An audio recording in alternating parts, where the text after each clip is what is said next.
Weird, the Al Yankovic Story. Teaser trailer dropped yesterday. It's only a minute long. It's my favorite kind of teaser trailer because it gives you a nice enough sampling, but it doesn't give really anything away. It doesn't give anything away. And I just want to preface by saying this, and I can already see my intro paragraph for this review being longer than normal. Weird Al Yankovic was one of the first artists that I gravitated towards. And I'm a huge music fan. You and Dom know that. I'm a huge music fan. I know a lot about different types of music too. But Weird Al was kind of my gateway for the music drug, if you want to say that, because Weird Al's styles tackled a lot. And I almost want to say that's why I can go from like country to hip hop to pop to folk, because of the fact that growing up and listening to Weird Al and obsessively buying all his albums. Fun fact about me, I own every single Weird Al CD. And I've listened to all of them front to back. And I think one of the reasons I'm so invested in music is because Weird Al introduced me to a ton of different stylings. And Daniel Radcliffe's playing him, and he looks great. And this is like pre-LASIK surgery Al, because Al had glasses for many years. Yeah. Up until I want to say like 1999 is when he got LASIK surgery. And then he sort of went away from like the fro perm and grew his hair down and styled his hair. He changed his look. He looks completely different than he looked in the 80s. Yeah. And Daniel Radcliffe looks good. I don't know if Daniel Radcliffe nails the voice. I don't know if they're going to have him sing here in the movie. I don't think they are. But as far as appearance goes, it's a good enough sell for me. And this thing looks fun as hell. I like the minute you sent this trailer and I watched it, I went, I'm in. Because to me, from the looks of it, because he had this end shot, and I'm just like, there needs to be a shot in this trailer to at least let me know, like, okay, how serious are they taking this? And he's like, I need an accordion, and just a bunch of hands from the side of the screen hand him several accordions. I'm like, perfect. That's all I need to see. Yes. Because that lets me know, like, just based on that trailer, the look of it, that last shot, and how it's done, it's like, to me, this is gonna be two things. It's Weird Al, he's co-writing it. This is going to be a parody of biopics, making fun of how they're done. Or this might be like, unreliable narrator. Like, yeah, that's me. I look like Daniel Radcliffe when I was younger and everything. I had like this rockin' body and everything. And all this stuff. Because they have like other like comedians are going to like pop up. Like Conan O'Brien's going to be in this thing. I believe Jack Black as well, playing other famous musicians or artists as well. And I just can't wait to see what they do with it. And just Weird Al making fun of like the biopic, like, music artist type of movie. It's about time we got something like that, because I do love Rocket Man and I think it's a great film, but like I still think Bohemian Rhapsody left such a bad taste in people's mouths that they need something just to kind of poke fun at the genre of biopics of like music artists and stuff. And man, like, and I said this to like a Discord I was on, and this one dude went, man, that looks cheesy as hell. And I replied to him, I'm like, yeah, that's kind of the point. I think that's what Weird Al's trying to do. And then like one of my friends in the Discord even went, no way this mother effer just said a Weird Al movie looks cheesy. No, that's true. And I said this. I think I said this in the group chat with you guys too, and I said it to a couple other people as well that I was talking about with this movie.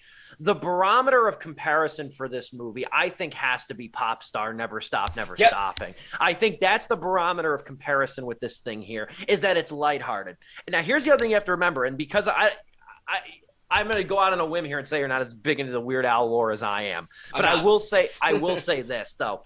Weird Al has had, it's no wonder in some ways, it's a surprise, but it's not, that it's taken this long for a Weird Al movie to materialize, like a legit Weird Al movie about him and his life. And I think one of the reasons is because of that is also the fact that he's had a really positive career. Yeah. He's had an extremely positive career. It's something like, if you watch him in interviews, one of my all-time favorite interviews, I've watched it probably 3 times, is his interview with Dan Rather. That's like 45 minutes long. And he's an intelligent guy. He's super bright. He's like incredibly smart. Like just in like not even like a musician sense, like almost like a philosophical sort of like well-read, cultured sense. He hasn't had any scandals. He hasn't had any scandals. He doesn't have multiple wives and dissolving marriages or anything. He's got a very tight-knit family. He's very private about his personal life, too, and his kids. He's very private. And he's outlasted a lot of the people that he's parodied, too, which I also think is kind of funny.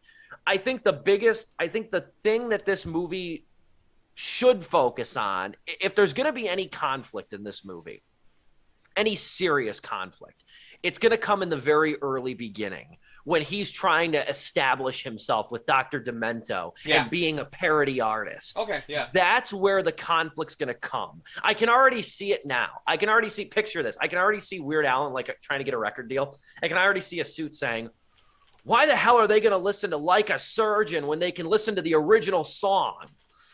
Like, and then or they're going to say like, no, you're not going to change around a couple of words and make it a hit. And then the next scene is going to be the music video for Eat It. Like, that's the conflict that I foresee in this movie, if there's going to be any at all, because he's had a glowingly positive career. Yeah, I mean, they even have, like, Madonna's going to be in this, too, played by Evan Rachel Wood. Like, I'm going to love, like, seeing, like, the comedic side cameos of all these musicians that he interacts with to, like, you know, because we all know, I mean, like, if there's one thing I do know about, about Weird Al, is that he always asks for permission. He doesn't do it without permission. If he doesn't get it, he has no. And the funniest part about that too, and I don't think a lot of people know this. If they know that, he doesn't have to get permission.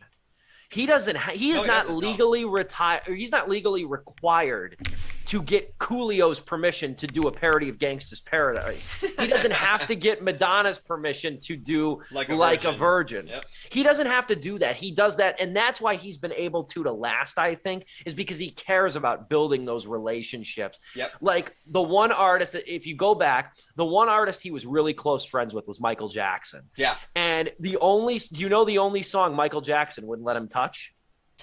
Thriller? Not Thriller. It was Black or White. Oh, that makes sense. Okay.